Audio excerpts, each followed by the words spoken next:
I have to start this tape with a joke because the whole thing is getting very serious. So I just remembered I told the story about the French girls when they came in to Auschwitz when we were there 3 months, after 3 months when we were there. And they looked very funny and with the red toenails, high heel shoes, and they couldn't eat the food. It was bad to them, so we gained because they gave it away to us. And we were laughing at them. Then I didn't understood what the laugh was about because they were hookers in Paris streets. Now I have a bigger laugh because those girls went out to the streets to catch themselves a man, and oh, did they get themselves fucked up in Auschwitz. This is the end of the joke. Now, I have a capo story. Everybody knows who a capo is. A capo is the girl who got herself power, took a stick and hit. And she wasn't chosen from anybody, just it happened so. Okay, who with a strong character and wanted to survive and didn't have a soul, and they were the survivors who were staying in the camp for 4 years, the girls from Poland. The rest of them, he couldn't be a capo, a Stubenälteste didn't survive. So, after some 4 months being in Auschwitz, I was transferred from A lager to B lager. Why? I don't know. It's not just me, a whole group of girls. And I was staying in the bunk, close to the Stubenälteste's room. She had a little room where she lived on her own, and that's why she was cutting the bread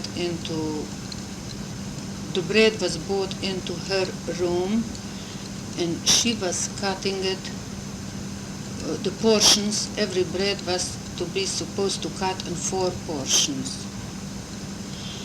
And she made the 4 portions and cut out a slice from the middle for herself, and that's how she was well fed, and she could buy herself clothes. She was well dressed, and she wasn't skinny, and she had a good life.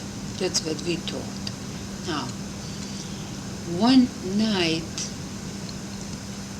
we were sleeping, and somebody walked into the Stubenälteste and told her that a group of girls are coming in tonight, and it has to be prepared a barrack for them, and the barrack is dirty, and she needs 10 girls to clean up the barrack for the new transport. And they were talking Polish, but I know Polish, and I understood.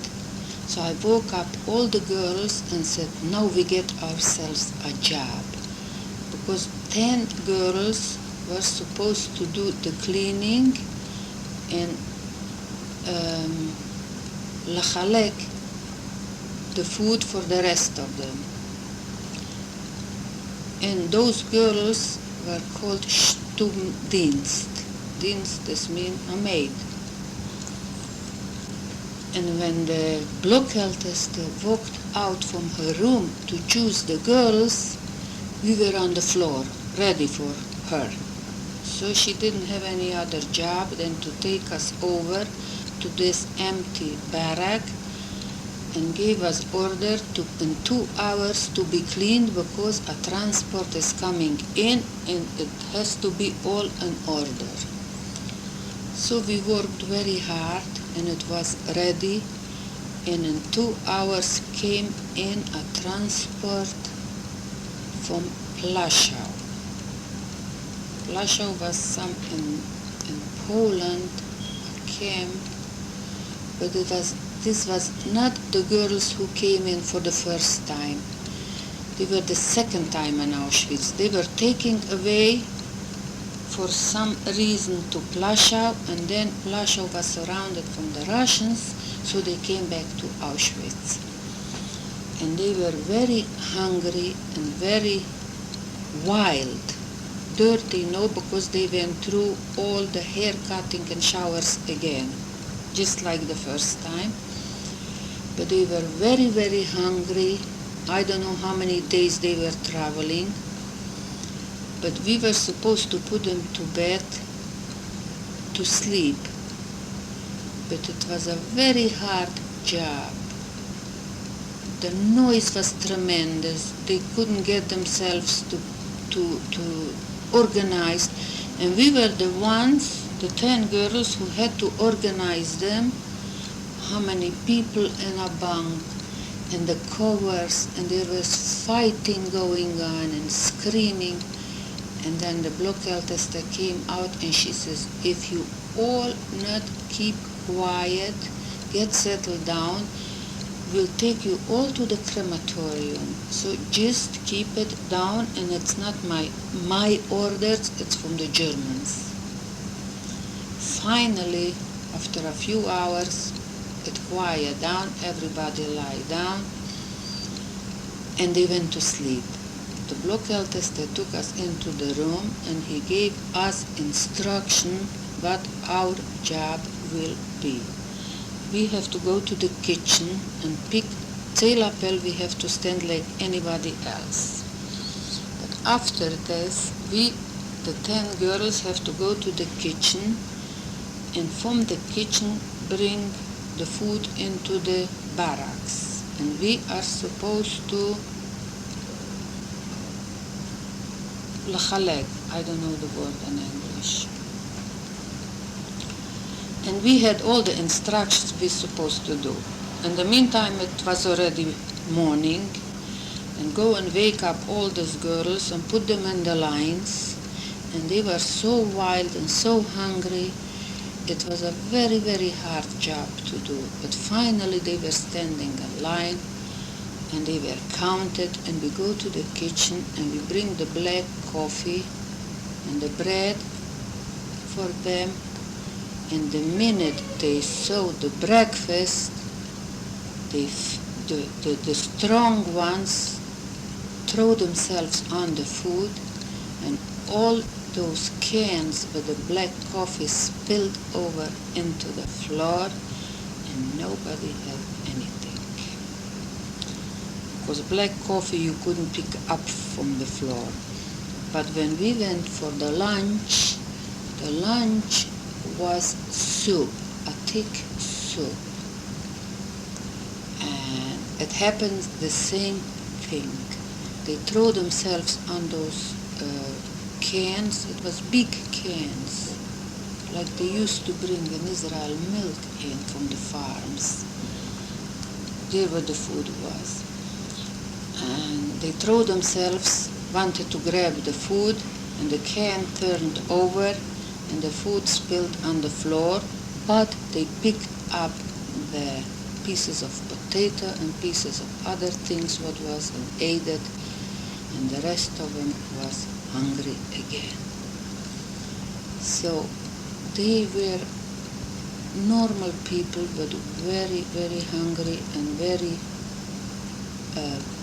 wild, and we couldn't keep discipline for them. This was going on for 2 days. After 2 days, the Blockeltester called us in, the 10 girls, the Stundendienst, into her room, and here is another speech. She said, I see that you cannot keep order with those girls, and the only thing will help is a stick. And every one of you will take a stick, and when you hit the group, there will be discipline. Because if we don't keep discipline here, the Germans will burn us all, and I don't want to die. And you will go, all you Stuppendienst will go with the whole block. The barrack was called block. And every girl got a stick, and she says, who doesn't want to take a stick can walk out right now, and I'm going to get other girls who will do the job. And I walked out. I couldn't take a stick, and I couldn't hit hungry people, and this was the end of my career as a capo. I'm not proud of myself, but I think I did the right thing. And I had my sister-in-law in the sea lager, and I used to talk to her through the wires. And when I told her that I'm Ausstubbendienst, no more food for me, because I had more food when we brought into the barracks the food from the kitchen. First we ate, and then we gave it to the other girls. And when I said to my sister-in-law that I'm Ausstubbendienst, there is no more food for me, she said, you crazy, why did you stop this? She said, you should take this stick like anybody else, because this is saving your life. She said, if I would have a chance, I would do it, and you don't do it because you're stupid. So I probably stayed stupid, but I didn't do it.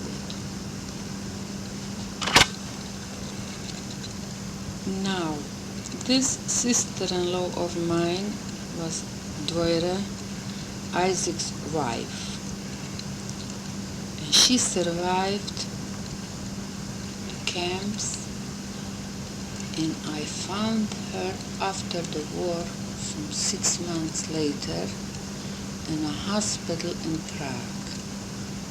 Not just her, but my brother Isaac was in a hospital too.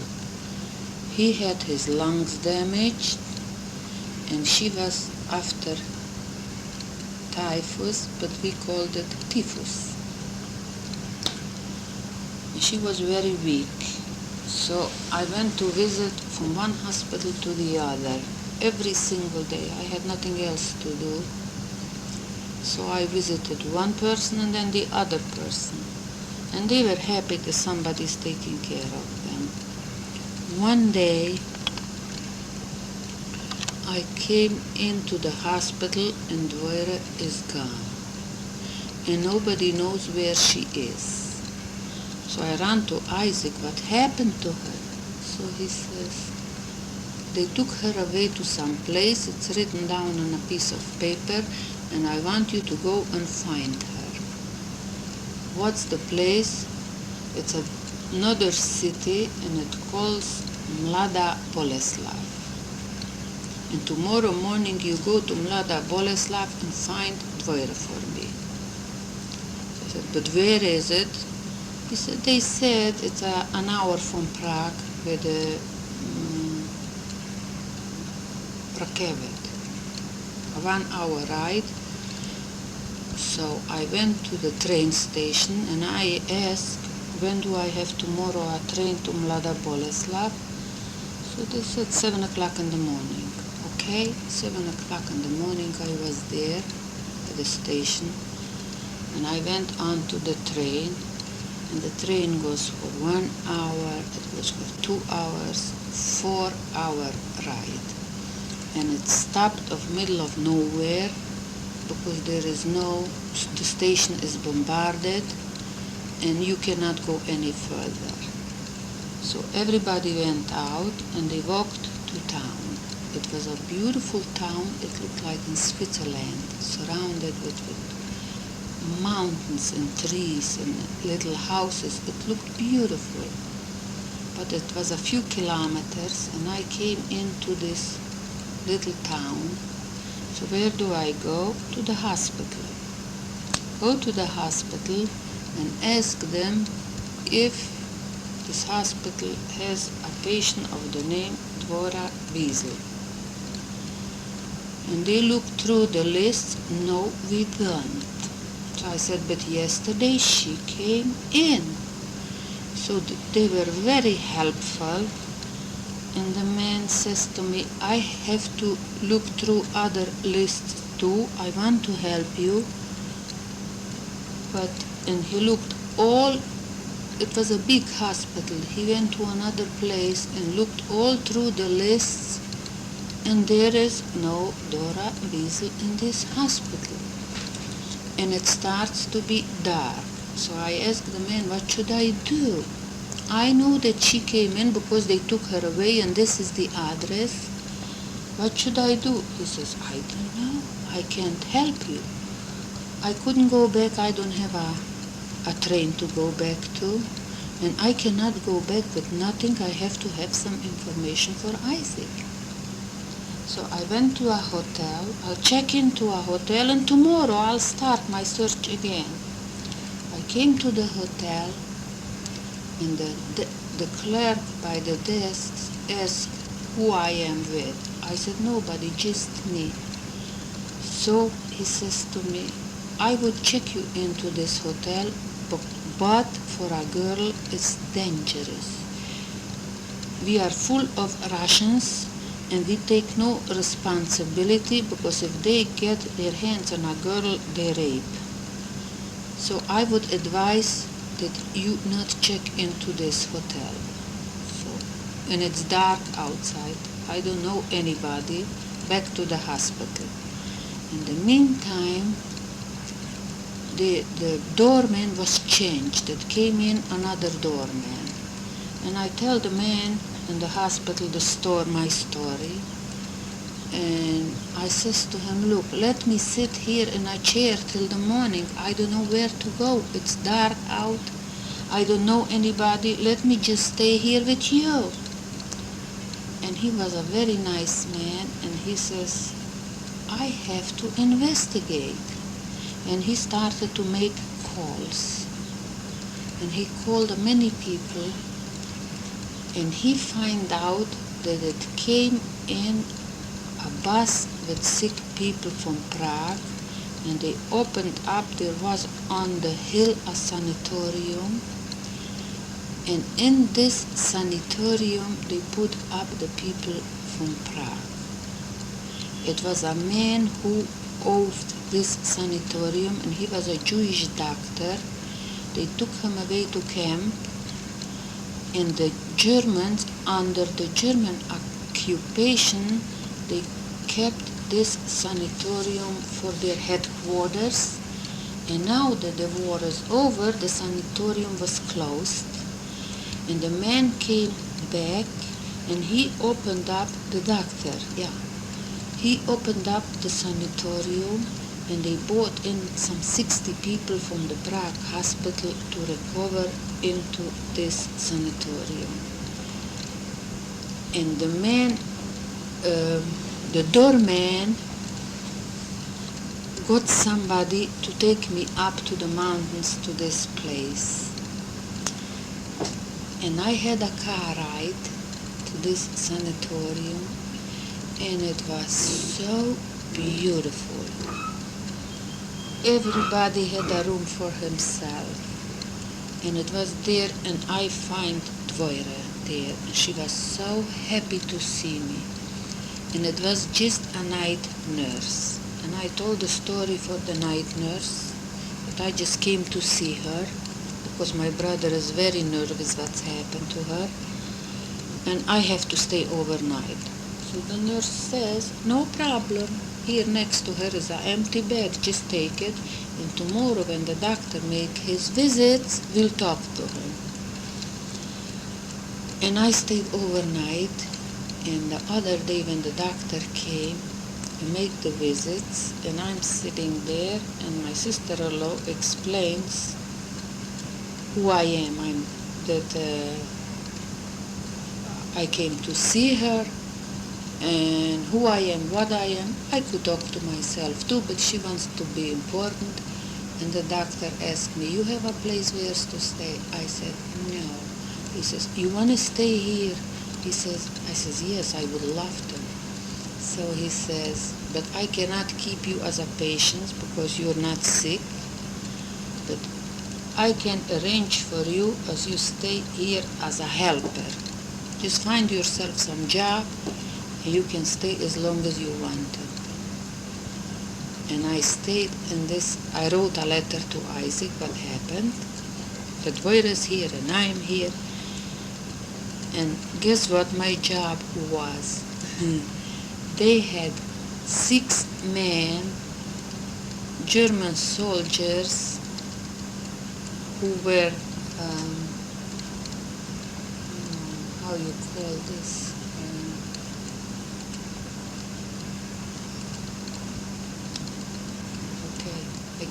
I don't remember the word, okay? They were working in the kitchen, and they were cleaning the hospital and doing all the hard labor. And when they sent them in to town to do the shopping, I was the one who was going with them shopping because they couldn't be trusted by themselves. And I had a very good time there. I had some boyfriend too, but I don't remember, not his name. I just know he had red hair. And whoever from the family came to visit Isaac in the hospital, he sent them to this sanatorium, and they came and they stayed for a few days. So it was kind of a nice thing, a nice memory. I stayed there for some 5 weeks or 6 weeks, and then Laser and Noah sat together and made plans for the future, that we should stay in Czechoslovakia, some city. I think I was talking about this already, that we went to Carlsbad and we got ourselves a house, and there we lived happily after. We lived there for some 2 years. Yeah. After 2 years, I got a letter from the Jewish agency that girls or boys too, under 18 are taking to different countries, and the countries are taking care of them. They give him homes. They said England. If I want to go to England, I should come to Prague, to the Jewish agency, and to register, and they will take some 600 girls to England. So we had to make a decision. If I want to go, I don't want to go. And we made a decision it would be good for me. So I packed my bag and let's go to Prague. And we had some friends in Prague, and I stayed with my friends, went to the Jewish agency, registered,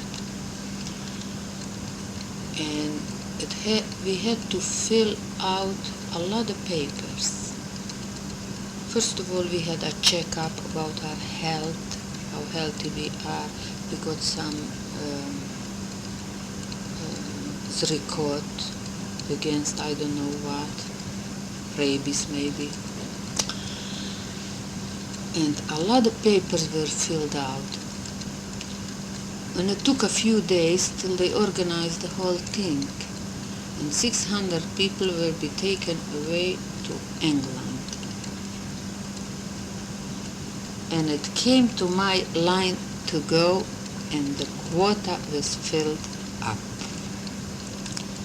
And they said that if I stay another few weeks in Prague, they will put me on the next transport.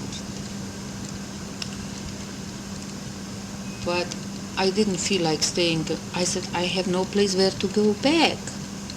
I want to go to have a home. they'll put me up in a hotel and I can stay till the next transport, but I didn't. I went back to Carlsbad, and this was the end of England. They took those children to Scotland, not England. I knew about it later. When I came to Israel, I met some of them who said such a nice thing about how they were treated. They put them in homes, not private homes, a school with a dormitory, and all of them got education. They probably went through what their skills are. Some of them learned a trade. Some of them went to school. Some of them came to Israel, and they didn't go in Israel wash dishes like me. They got themselves a job in an office, what was the cream of the pie, an office job in Israel for the government. So, yeah, they were sending children not just to England. France took in a few of them to I don't know how many hundred children. And to France went Elie Wiesel. And he was a smart kid then too, because he went right to school. I think the Sorbonne, they took him in, and look where he got. He got himself a French wife, and he is somebody now, okay? And he's my relative, but we don't push ourselves for recognition from him. It's not important. But when I read his books, it's the story if I could write, I would tell it the same way. I feel what he feels. He is very sad. I don't know if he has a sense of humor, because I never saw him smile. I saw him personally on lectures and pictures and on TV. I never saw him smile, but he looks like Lily Weingarten, so he is our relative, and I'm very proud of him.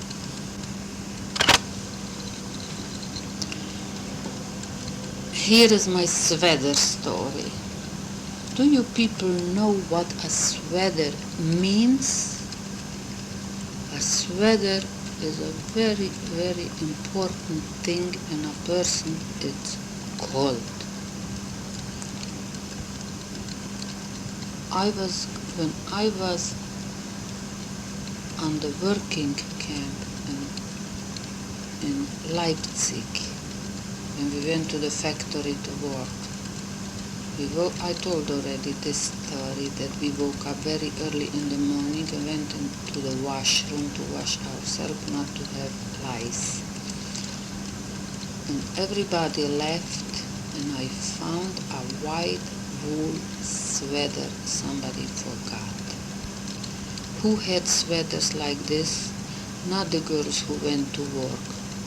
It was somebody who worked inside. But what they did early in the morning in the washroom, I don't know. But I found this sweater, and it was like I would find today $1 million. I wouldn't be that happy than with the sweater.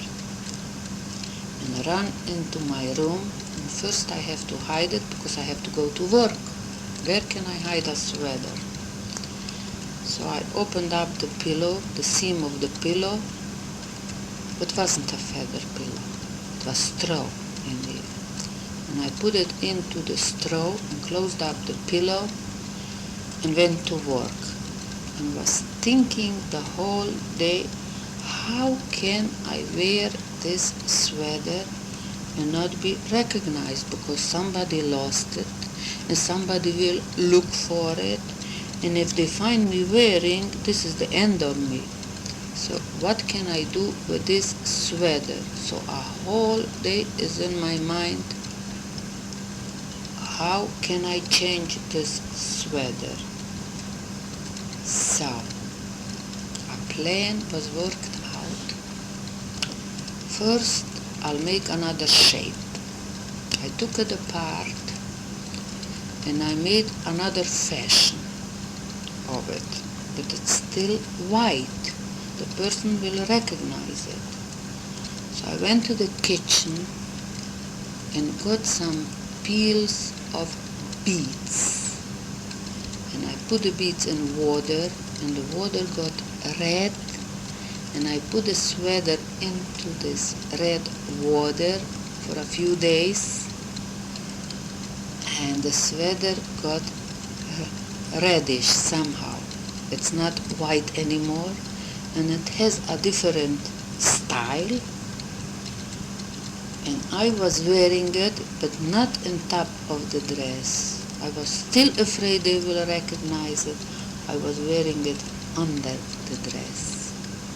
And it was a machaya, this sweater story.